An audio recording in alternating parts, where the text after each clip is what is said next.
Olá, tudo bem? Eu sou Suzy Bonfim. E eu sou Thelma Elorza. A partir de agora, você está com a gente no O Londrinense Pod, o podcast do londrinense.com.br. Um espaço para especialistas e convidados de diversas áreas. Uma conversa direta com conteúdo do seu interesse. Na edição de hoje, a gente recebe a psiquiatra Alessandra Dil, que é presidente da Associação Brasileira de Estudos de Álcool e Outras Drogas. Bem-vinda, doutora. Obrigada pela sua presença. Eu que agradeço. É um prazer estar aqui com vocês. Prazer é nosso. Doutora, bom, vamos começar a entrevista e já vamos falando sobre a guerra contra as drogas que a gente está perdendo, a sociedade está perdendo. Principalmente as drogas lícitas, né, no álcool, fumo, e as não lícitas, as maconha, crack, etc. Mas vamos falar primeiro das lícitas. O consumo de álcool vem crescendo, principalmente entre as mulheres. Isso é preocupante. E por quê? É extremamente preocupante. Esse é um fenômeno do consumo de álcool e outras substâncias em mulheres que nós da saúde já vemos observando e alertando há muito tempo. Hoje a gente já sabe que as meninas estão começando a iniciação de consumo de álcool antes dos meninos. E o beber em binde nas mulheres vem aumentando mais do que nos homens, né? E isso é preocupante por diversos fatores, tanto aqueles atrelados à saúde física, como, por exemplo, a saúde da mulher. Uma mulher que faz uso de álcool, que desenvolve problemas com álcool, ela tem um prejuízo clínico muito mais rápido que os homens. Então, biologicamente, nós somos mais vulneráveis, né? Mais afetadas. Mais afetadas em todos os sentidos, né? O álcool afeta do cabelo, a pele, a órgãos internos. Então, é muito comum, numa enfermaria de dependência química, por exemplo, de mulheres, nós vemos mulheres bastante envelhecidas, com a mesma idade que o sujeito que bebe igual a ela e tem a idade igual a ela. E acho que a gente não pode esquecer também de outros fatores, né? Um deles é atrelado à saúde binômio mãe e filho. Nós mulheres, a grande maioria de nós, queremos e vamos engravidar. E álcool na gestação já é consenso, né? Que produz uma síndrome muito grave, que é a síndrome alcoólica fetal, e que vai produzir um bebezinho com baixo peso ao nascer, um bebezinho com retardo mental, um bebezinho com dificuldade de caminhar, falar. E nós não podemos olhar para essas mulheres criminalizando elas, né, as meninas, assim, porque ela vai gestar um neném e vai e beber durante a gestação. Acho que o olhar para tudo isso tem que mudar num sentido de o que está acontecendo com as mulheres? Por que as mulheres estão bebendo mais cedo? E a gente pode falar de diversos fatores. Entre eles, o quanto nós mulheres somos expostas a uma mídia, né, que quer nos convencer a todo momento que para você ser igual ao homem, você tem que beber igual ao homem. Seria o caso de um empoderamento reverso, digamos. Exato, nos utilizam, vamos dizer, né, de valores que são caros para nós mulheres, como empoderamento, como gênero, como a nossa sexualidade. Não é à toa que várias marcas de cerveja, né, colocam sempre o quê? Uma gostosa, né, para vender cerveja. E isso é a mesma coisa que aconteceu lá com o tabaco há anos atrás. Quer dizer, deveria mudar talvez a forma de se publicitariamente se tratar, inclusive a bebida também, como já aconteceu com o cigarro, apesar de que não teve muito efeito prático no mercado, as pessoas continuam fumando. Sim, Suzy, isso é uma das políticas SAFER da Organização Mundial da Saúde, que preconiza que a gente diminua a propaganda e exposição, principalmente para uma população vulnerável, que são os adolescentes. E nesse caso que nós estamos conversando aqui, as adolescentes, as meninas. Qual a idade média que estão bebendo? Da iniciação hoje, segundo a pesquisa escolar, 12,6, ou seja, 13 anos por aí. Nossa. É a iniciação. Ainda no ensino médio. Ainda no ensino médio. Ensino básico, quer dizer, básico. Experimenta, né? Começa a experimentar. Quanto mais precoce a experimentação, mais chances de problema, mais chances de desenvolver desenvolver doenças graves como alcoolismo. Então, a bandeira das mulheres, assim, defesa, né, não só gênero, mulheres, mas dependência química, tem sido minha pauta hoje, né, em vários movimentos, justamente porque, apesar de nós estarmos crescendo epidemiologicamente no consumo, nós não temos atendimento, espaços específicos para elas. Então, o poder público, vamos dizer, se omite, na grande maioria, em deixar que nós adoecemos, né, por conta de N fatores, e aí não vamos botar só a culpa na publicidade, também tem uma questão, nós estamos ocupando outros espaços, nós estamos mega tarefada, nós somos mães, nós somos professoras, educadoras, trabalhando, somos mulher polvo, né, meninas? Tem aquela questão psicológica, né? Ansiedade, aquela coisa, aquela cobrança própria. E lembrei agora, você falando de ansiedade, o quanto nós mulheres temos mais comorbidades psiquiátricas que os homens. Então, é óbvio que, assim, essa dobradinha alcoolismo e depressão, alcoolismo e ansiedade é mais prevalente em nós mulheres. Nossa, que coisa. Eu tenho observado também, eu vi alguma coisa nesse sentido, de que pessoas, principalmente mulheres que fazem bariátrica, recorrem à bebida como uma muleta. Uma compensadora. Uma compensação, porque não pode mais comer. Na verdade, a gente não sabe ainda se isso é necessariamente um espectro da compulsão. Eu mudo de compulsão, né? Muitas existiam antes, mas também tem um fator biológico que é esse álcool, né? Ele desce mais fácil e ele alimenta, né, do que outros alimentos que vamos ver, às vezes, dá o famoso empachamento, né, na grande maioria. Mas sim, Suzy, essa é uma associação muito frequente que tem chamado a atenção de especialistas da área da obesidade, da área da dependência química, mulheres que são obesas mórbidas, têm compulsão alimentar, conseguem emagrecer e aí com o tempo, tá o alcoolismo lá. Exatamente. Nossa, as meninas não há uma identificação necessariamente vinculada à questão psicológica, de depressão, alguma coisa nesse sentido. Sim, existe. Mas também existe uma questão de que nós mulheres muitas vezes somos apresentados às drogas, principalmente às drogas ilícitas, via homem. Tá? Muitas vezes é o namorado, o marido que tá fumando maconha e apresenta muitas vezes para essa menina, para essa jovem. Na escola, na turminha. Então a questão do pertencimento, ela segue muito presente entre os adolescentes, que foi na nossa época, né? E agora não é diferente, né? Tudo que um adolescente quer é pertencer, é ser igual aos outros, né? E nossa mãe dá informações, às vezes, distintas, dizendo, não, você não é igual a todo mundo. E daqui a pouco a nossa mãe diz, você é igual a todo mundo, você tá pensando o quê? Eu falo, peraí, eu sou igual a todo mundo ou não? Claro, eu quero ser igual a todo mundo. É uma fase muito complicada, né? Por falar em adolescentes, vamos falar já de um outro problema, que são os vapes. O consumo de tabaco vem caindo, apesar que eu ainda sou tabagista. Cigarros eletrônicos. Vamos lá para um tratamento.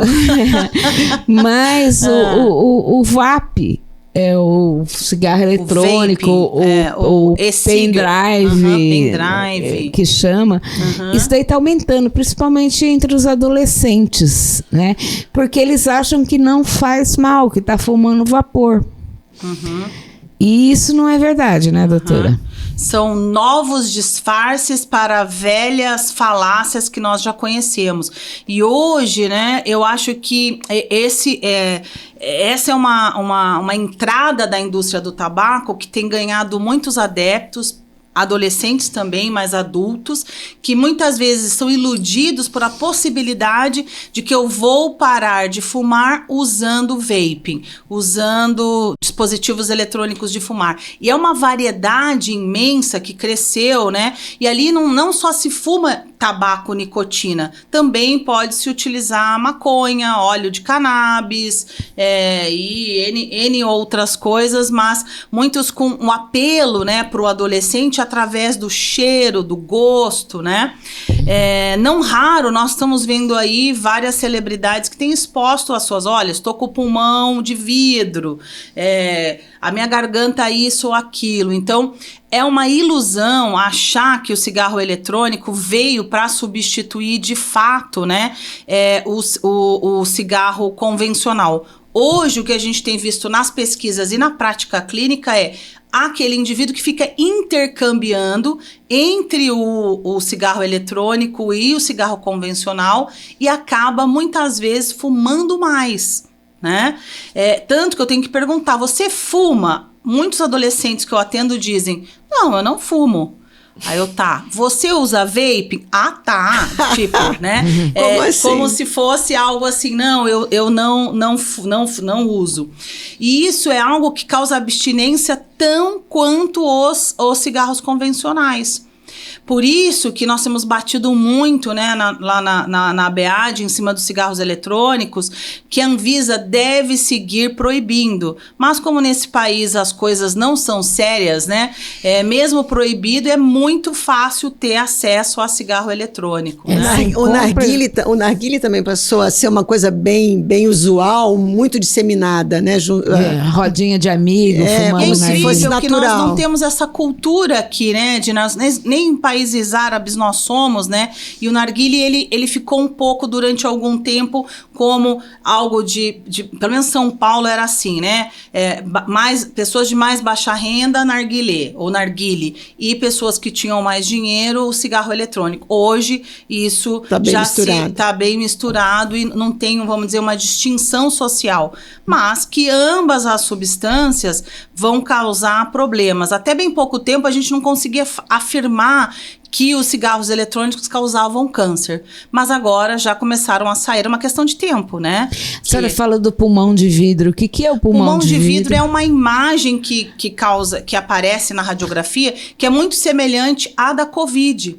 E, aliás, né, fumar cigarro eletrônico diminui nossa imunidade. Então, durante a pandemia, inclusive, eu perdi um priminho que o fator de risco dele era sobrepeso e uso de cigarro eletrônico. E ele morreu aos 24 anos. Nossa! E tenho quase certeza que isso tem uma relação muito grande, né? O cigarro eletrônico diminuindo imunidade, diminuindo células leucocitárias, né? Leucócitos, e a defesa ficando exposta. Então, acho que pulmão de vidro aparece completamente branco. Não, é uma imagem, vamos dizer, como se fosse uma pneumonia, tá? A gente fala pulmão de vidro, que é, na verdade, uma imagem radiológica, lembrando muito uma pneumonia.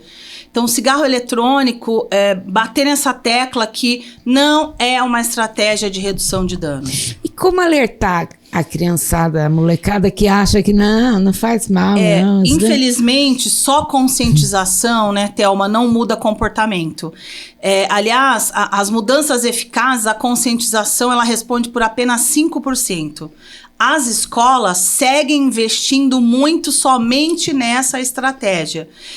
No nosso município, né, a nossa promotora baixou aí uma solicitação para que várias entidades dessa sociedade pudessem estar fazendo planos e ações conjuntas. Eu não sei bem como está caminhando isso, né, no nosso município aqui em Londrina, mas a questão a conscientização, sim, ela é importante, mas não é a única, ou seja, fornecer informações, mas os pais precisam estar alertas, porque muitos dos cigarros eletrônicos parecem uma pendrive, parece um mouse, né? E os pais também acham que é uma coisa inofensiva, que é vapor, que tem cheirinho, demoram a perceber, porque não causa tanto cheiro quanto, muitas vezes, o cigarro convencional. A outra realmente não tem muito por onde a gente sair se não tiver política pública que proíba, que diminua o acesso. Toda vez que nós diminuímos acesso e disponibilidade a uma droga, o consumo tende a diminuir. Não há nenhuma restrição à compra desses pendrives. É proibido. É proibido por lei. A Anvisa como eu não fumo, eu não tenho a mínima ideia. Mas você acha aí na internet... Suzy, tem uma RDC, a indústria do tabaco vem... Que, aliás, a indústria do tabaco patrocina o time de futebol, patrocina várias ligas aqui de estudantes, né? Porque ela quer já cativar o seu usuário, público, né? o seu público, né? Dando dinheiro para liga, para isso e para aquilo, né? As tabacarias de Londrina estão proibidas de vender, do país estão proibidas. Então, precisa uma fiscalização. Mas parece tiririca, né? Que quando você coíbe aqui, isso cresce de um lado. E a indústria tem batido, ido lá fazer lobby na Anvisa, pedindo para que se legalize, regulamente, né? Mas quero ver quem vai pagar os custos disso, né? Exato. Por falar em drogas, adolescentes, estão surgindo novas drogas. Se não bastasse o crack, cocaína, maconha, né? Agora está na moda, principalmente entre os jovens, o tal, os Ks, K2, K4, K9, qual que é aquele outro? GHP. O GHP. Boa Noite Cinderela, que gera... E o fentanil. Fentanil. Isso já está preocupando as autoridades brasileiras. Mas elas são mesmo muito perigosas, doutora? Muito. Sabe por quê? Porque, assim, o fentanil, né, é um opioide, que é hoje o problema que países como Estados Unidos, Canadá vivenciam, que tem muitas overdoses. Então, a chance, o risco de overdose... fentanil é parente da heroína. É a droga que mais mata nos Estados Unidos. A droga que mais mata nos Estados Unidos. E hoje, a cocaína que está vindo para o Brasil, nós já temos notícias, e muito pela polícia civil, da cocaína estar batizada com fentanil. Então, né, o cara compra cocaína pensando que vai ficar high, porque a cocaína deixa, né, excitado, alerta, com energia, sobe. Mas na verdade está batizada com fentanil e acaba tendo desmaio, convulsão. As drogas K, elas são drogas sintéticas. A gente chama de canabinoides sintéticos. Muito embora chama-se canabinoide, porque quer imitar o mesmo efeito do tetraidrocannabinol da maconha, são drogas que não têm maconha em sua composição. E acabam produzindo, entre outras coisas, o que vocês já devem ter visto aí pelas mídias e os jornais, muito aqueles sensacionalistas também, que deixam as pessoas muito, como é a droga do Chaves, que deixa a pessoa fora de ar, meio zumbi, né? meio desorientada. Completamente fora, né? E isso evolui para convulsão, o famoso derrame, déficit cognitivo, e é muito rápido. Tanto que diz a lenda que determinadas facções criminosas aí que vendem droga não querem os K na sua comunidade, porque sabem que vão perder muito em breve o seu usuário e os seus clientes. Então, tá aí o perigo. Já o GHB que a Suzy falou é outra droga. E vocês falando, eu falei, olha, eu que faço, né, as mídias e acompanho muito as publicações da minha associação, eu não dou conta, Suzy e Thelma, de muitas vezes acompanhar o número de drogas que sai, principalmente as drogas sintéticas. Porque, por incrível que pareça, né, dizem que é muito fácil produzir. Um bom químico, um estudante de química consegue. E por que muda K2, K4, K9? Porque muda um carbono, um hidrogênio, é outra droga, né? Nossa. E com isso, produz, que pode ser tanto fumado como inalado, como fazer um spray na sua droga que você já usa. Então, assim, do ponto de vista clínico, a gente ainda conhece muito pouco sobre essas drogas. Eu ainda não atendi no consultório quem tenha feito uso de droga K especificamente, ou que foi atrás da droga K especificamente. Ainda bem, né? Sim. Agora, doutor... Ia falar do GHB antes que me perguntou. Já o GHB, que é o gama-hidroxibutirato, é o Boa Noite Cinderela, que também é conhecido como droga do estupro e pode ser utilizado, pode não, né? É utilizado, infelizmente, com o objetivo de fazer sexo com alguém sem o consentimento dessa pessoa, ou eu também posso utilizar de uma forma recreativa, porque ele aumenta um pouco o nosso tesão, a nossa libido, né? Nossa. Bom, a questão das drogas é bastante complexa porque existe uma demanda. E essa demanda, ela tem um fornecedor, ela é atendida por esse fornecedor. Sim. E ele tem muito lucro com isso, né? Porque o acesso é muito fácil para essas drogas, tanto as sintéticas como as outras. Tá mais fácil? Eu creio que sim, tá? Porque hoje, né, não tem mais aquela retórica de que eu tenho que subir o morro ou ir na favela buscar, tá? O seu delivery vem pelo WhatsApp. Então, eu costumo falar para os pacientes, você já apagou seus contatinhos? Daí parece que os contatinhos brota. Entendeu? E vem contatinho, vai contatinho e entrega no condomínio, entrega na sua casa, entrega na faculdade, né? Em qualquer lugar. Eu não preciso mais me expor. Muito embora, né, para o usuário de droga, esse ir buscar faz parte desse ritual que também dá tesão, que também dá prazer. Que é o proibido, né? Que é assim, o eu bolar, eu ir buscar, o perigo e tal, isso também faz parte do processo, né? Exato. Agora, doutora, como que os pais devem reagir quando percebem que o filho, descobre que o filho está usando droga, o filho, a filha, né? Porque a tendência é se desesperar, achar que fez tudo errado, quer bater, quer brigar.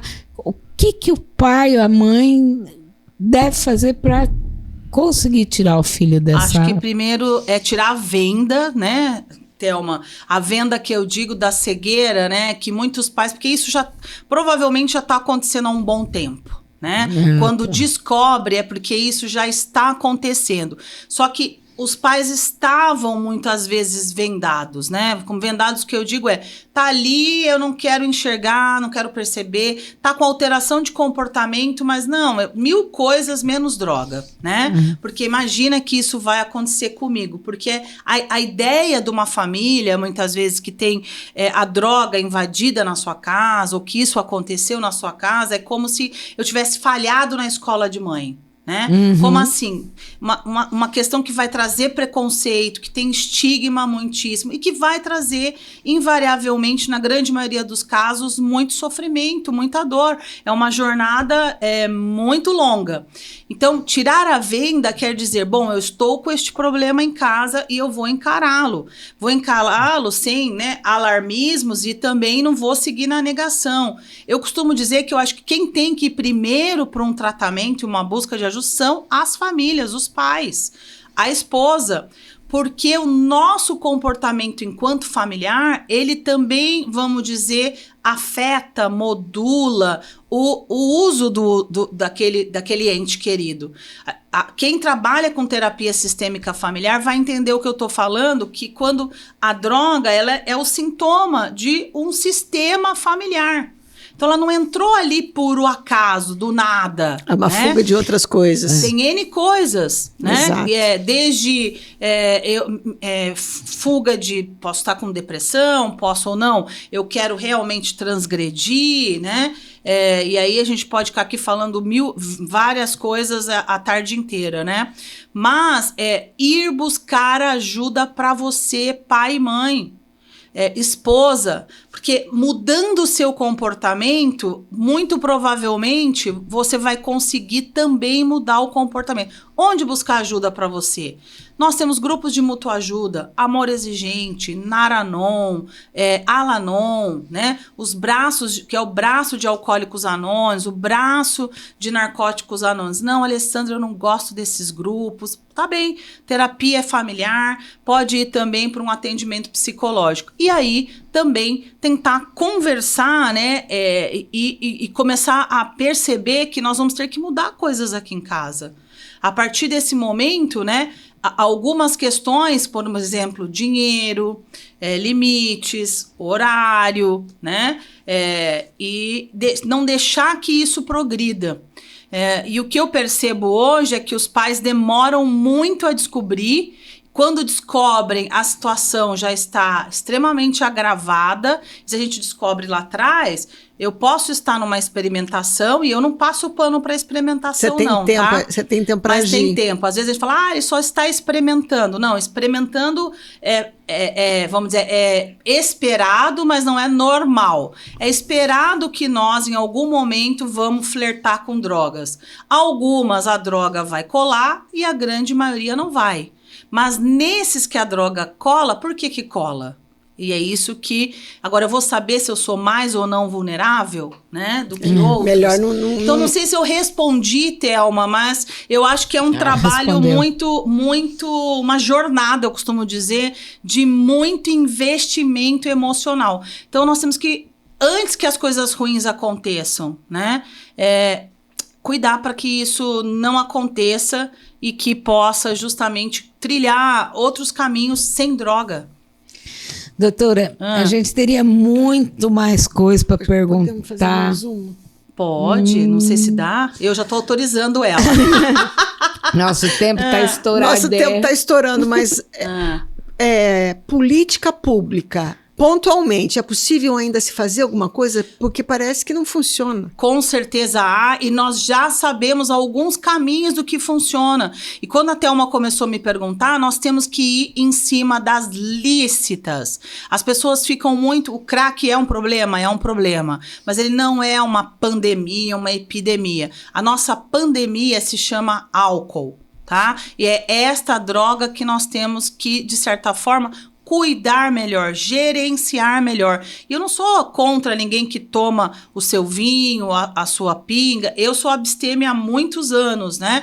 Não porque tive problemas com álcool, mas porque decidi que, trabalhando nessa área, vi muita gente sofrer e não me faz bem e não queria beber, né? Mas, por que não eu sentar e apreciar uma bebida? Agora, tem pessoas que não vão poder. O problema é eu beber e dirigir.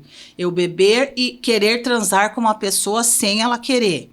O problema é eu chegar em casa e espancar minha esposa porque supostamente estou intoxicado. E aí vai, né, meninas? São os problemas.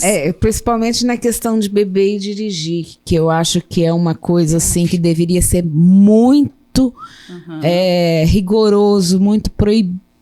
Ter penas pesadas, nada de sair em como se diz, confiança, com pagar fiança, não, né? Não. Concordo. Enfim, o problema é sério. Nós temos que agir. Foi um prazer. Eu quero que a senhora volte aqui outras vezes, porque a gente tem muito mais assunto. Se pudesse, a gente ficava a tarde inteira aqui conversando, obrigada. né? Vai Foi ser um muito prazer, bom. sim. Eu que agradeço e espero que quem está nos assistindo e é profissional da saúde possa conhecer a minha associação, que é a Associação Brasileira de Estudos de Álcool e Outras Drogas. Nós estamos lá no Instagram como ABEAD, @ABEAD_oficial. Vamos ter um congresso maravilhoso agora em setembro e nada melhor. A informação transforma, o conhecimento nos modifica. Então, quem sabe? Isso aí. E a gente está aqui para contribuir. Muito obrigada. Eu que agradeço. A gente fica por aqui. Para você que ficou com a gente, muito obrigada pela audiência. Acesse o londrinense.com.br, assista o Londrinense Pod no canal do YouTube. Se inscreva no canal. Acione o sininho e fique com a gente. Até a próxima.